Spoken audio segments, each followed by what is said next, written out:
Hey, Shad here with Speed Addicts, the fastest growing gear site on the web, and today we're going to uncrate the Shoei Hornet X2.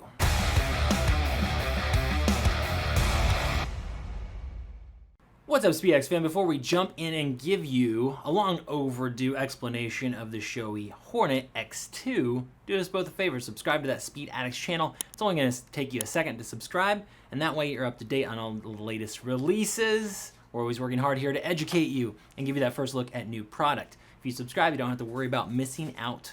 Also, to support us here at speedaddicts.com, if you care to do so, which we do really appreciate, you can just simply shop with us. There's going to be a link in the description below. They'll get you right over to the full selection of the Shoei Hornet X2, and there is a new release coming for fall of 2023. Some fresh graphics, even though this helmet is a bit long in the tooth, they are going to roll out some fresh graphics. So hit that link, go see what is new on the Shoei Hornet X2. While you're over there, shop for any other parts or accessories you might need for your next two-wheel adventure. And we are speaking about adventure today. We have a dual sport helmet here in the studio from Shoei. Now, this helmet's been around for a number of years, and we had an older review for it in our older studio, and we just thought it looked like a loose tooth. So we're going to replace it and give you a freshie here. So this helmet could be being replaced in the next 1 to 2 years. We'll kind of see what Shoei has to say, but we still think it has some tread left on this tire, and it is a great option for adventure riders who are not necessarily going to see a lot of single track or dirt time. For starters, it's very expensive at $639 to $749 or $759. There's more competition in the ultra premium dual sport helmet market these days, but Shoei is definitely one of the quietest, one of the nicest, and the peak is designed to pull on your head the least. So if you're logging a lot of highway asphalt miles with the occasional fire road, this is something worth considering, especially if you're a fan of that Shoei quality, that Showy Fit, because that is what you are going to get here with that Hornet X2 at that high price point. They use their AIM Plus shell construction here. This is advanced integrated matrix plus multi-fiber. So think aramid fibers plus glass and their kind of patented shell formulation here. The helmet comes in right around 4 pounds, 3 pounds, 15 ounces, kind of depending on what size, but we're knocking on the door of 4. The size large actually hit 4 exactly on our scale. So it is not a light helmet, and that is one of the reasons why, if you're doing more single track, doing more adventurous adventure riding, I would recommend going elsewhere for a lighter helmet that would pay dividends on those longer off-road rides where you're working harder and you don't have to worry about beating up what could be after tax an $800 helmet, okay? Getting it dirty and all the things that come with more enduro-style days out there on the trail. So DOT and Snell M2020 with the Shoei Hornet X2, intermediate oval fit to maybe slightly round oval, kind of somewhere in the middle there, because Shoei's always a little bit more on the rounder side, but most people don't even notice it. Has a lot of room for your ears, that patented kind of Shoei ear room, which I really like. Shoei's are just always a very comfortable place to be. Now you're going to have 4 shell sizes, extra small through to extra large, and they run true to size. I wear an extra large in pretty much anything. Shoei extra large is no problem. I'm right around 24-inch circumference, so go buy that Shoei sizing chart, and you really shouldn't have any issues. But in case you do, if you shopped at Speed Addicts, you don't have to stress because you're going to get no cost returns. Return the helmet for a different size, a different color, or if you just decide it's not for you, we're going to get you that free prepaid return label to get it back here with no hassles. All you have to do to qualify is live in lower 48 states, shop with Speed Addicts, and make sure the gear is brand new in original condition, and then you're not going to get nickel and dimed on that return shipping. Okay, back to the helmet here. So we have intakes in the chin bar. Now, this is one of my least favorite parts about this helmet. There's really not a lot to complain about outside of its kind of heavier weight and heavier price tag, except for this chin bar vent. Now, it's hard for you to see up in there, but this is not an intuitive vent. You expect it to slide down and be kind of like to close off this whole gap here, but it's actually like a lever vent or a louver that's up inside. So you can't really tell by looking at it if it's on or off, which is the number one thing that's kind of annoying. But it also just feels uncharacteristically poorly designed by Shoei. Usually their vents are just like all just right on the money. This one feels like it could break. The leverage point is just kind of weird. And anyway, it does the job. You get airflow in through the chin bar, and you can totally cut off that airflow, but I just don't love the feel of it. Now, underneath that peak here, it's hard for you to see in this brow area, but you do have a brow vent that can be open and closed up on the top. And then you get another air intake, your last one up here on the very top, that is controlled by this big, beefy, easy to use switch that inspires confidence, unlike that chin bar vent. And that is going to be a ram air intake underneath your peak. It is stealthy. It's kind of a cool design. Now, one thing about the peak is that it is designed to promote that airflow moving through the helmet instead of buffeting it and pulling your head around on the freeway. So we get a lot of folks asking about dual sport helmets. Hey, can I ride this at highway speed, something north of 60 miles an hour, without my head getting pulled all over the road? Now, for this helmet, the answer is unequivocally yes. You're going to be in great shape here. Can you remove the peak and still wear the helmet as a more traditional full face helmet? You are welcome to do so, but don't expect this peak to pull on you very much. Now, the other thing though is that you notice it is a little short here.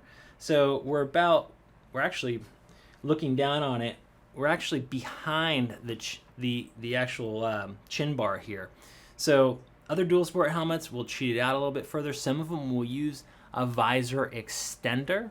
So if you are worried about getting lots of sun coverage from your peak or your visor on your dual sport helmet, maybe look elsewhere, because this one is cheated back quite a bit. It's going to give you a little bit of sun protection. It's going to give you that dual sport look, but it is kind of reduced. The face shield. Shoei makes great optically correct face shields. It does have many detents here, and they are quite firm. So if you want to ride with it cracked open, you can do so. If you want to crank it all the way up and throw some goggles on it, or just pull the face shield off altogether, you can do that as well. It is also pin lock prepped. You notice these little nipples here, and they're going to give you their pin lock insert for your $700-ish here. So you don't have to buy this separately. In case you're not familiar, this makes a dual pane lens out of your face shield so that you don't have to worry about fog. It is the best fog solution, as opposed to a face shield that's just simply like treated with some sort of chemical on the inside. So that is the pin lock insert included. You also will have the option of picking up a photochromic shield from Shoei. They make some of the best photochromic face shields out there. That gives you that versatility. It's a transition lens that tints in the sunlight and goes back to clear when you leave the sun for the canyon shade or the nighttime.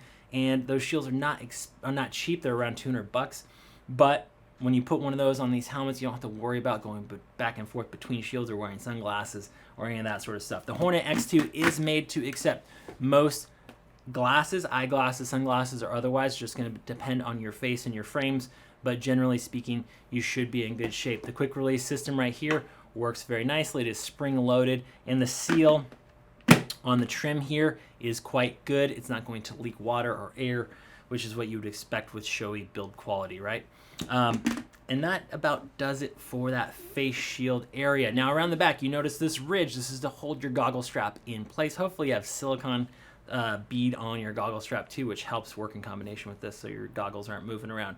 On the rear, you have these Guild passive exhaust vents in the back.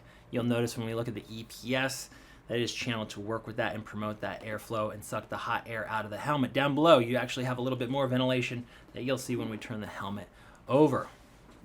That does it for the exterior. Let's climb inside of the Shoei Hornet X2. 5-year warranty from Shoei, and definitely one of the top, 1 or 2 helmet brands on the market today in terms of that build quality. If you're the type of person that stresses, that you buy a new helmet, you see like fish eyes or a paint finish that's just not A+, and that bothers you, then you should look at Shoei, because that is what you can expect is near perfection out of their finishes and all their materials here.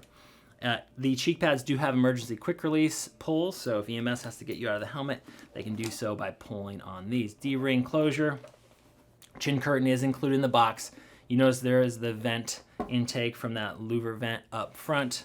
We'll remove the cheek pads. Another great thing about Shoei is they have many different sizes of cheek pads and headliner combinations. So if your medium helmet feels great except for the cheek pads are squishing you too much, you can size those down and keep the helmet keep the crown fit that works well for you, but just adjust the cheeks. And that's just one example of all the different combinations. Now, it's probably best to talk to a rider support team if you do need to fine-tune your fit. And it's best to do it right when you receive the helmet, because oftentimes we can just exchange pads instead of you having to fork out, $40 or something to get different sizes. So that's a 35mm cheek pad, and there are thicker and thinner options. But their material is just very nice, very plush, moisture wicking fabric here. That's their max dry, and there is enough low density foam to break in over time. So we always recommend fitting your helmet as tight as you can stand it while not being in pain or discomfort, but you want to be squozen. Am I allowed to say that on YouTube, Matt? Squozen? Okay. We're gonna wanna be squozen and then expect over the next few months for the helmet to break in and get a little bit more roomy around your head. If you buy the helmet too comfortable out of the box, you will regret it later once it breaks in. If you're not sure, call and talk to our team. We'll help you determine that line for yourself. So we have a brow clip here instead of those pins or those snaps up in the temple area, so you shouldn't have any hot spots in here. And that is your Showy headliner on the back. You do have a couple of snaps, and that denotes the liner size here. So you notice the ducting. This is going to work in combination with the EPS channels and Showy's very smart air management system here, their ventilation management. When we open that up, you see all those holes that are meant to work with those vents up top and in the front. And then let's go ahead and jump in to the speaker pockets. You have your choice of what comm system you're going to want to run. There's not an integrated option per se for the Shoei Hornet X2. If you got Cardo, you got Uclear, you got Sena, whatever you want to run, you've got speaker pockets ready to go, and you have an unobstructed shell line here. There's no weird ridges or there's no drop-down visor in this helmet to get in the way. Instead, Shoei expects you, instead of a drop-down sun visor, they expect you to use that transition lens. So you have no trouble here. You can run a clip style mount, you can run adhesive style, whatever you want to run. You're going to be in great shape. You're going to be cool because of the airflow, and overall just have a really high quality dual sport helmet on your hands with a full 5-year warranty and Snell rated. So these are all great things. The only drawback is, again, the weight and the price tag for me. If you are going to ride off-road a lot and work very hard, you might want to get a lighter helmet. Otherwise, those folks on the big GS bikes, you're staying mostly on the asphalt. Shoei Hornet X2, still an awesome choice, even though it's been out for a few years now. Check it out at speedaddicts.com. If you still have questions, talk to our rider support team over the phone, email, or live chat. And I know a bunch of you already have this helmet. Let us know what you think in the comments section. That's it for today. We'll see you next time to find out what's in the crate.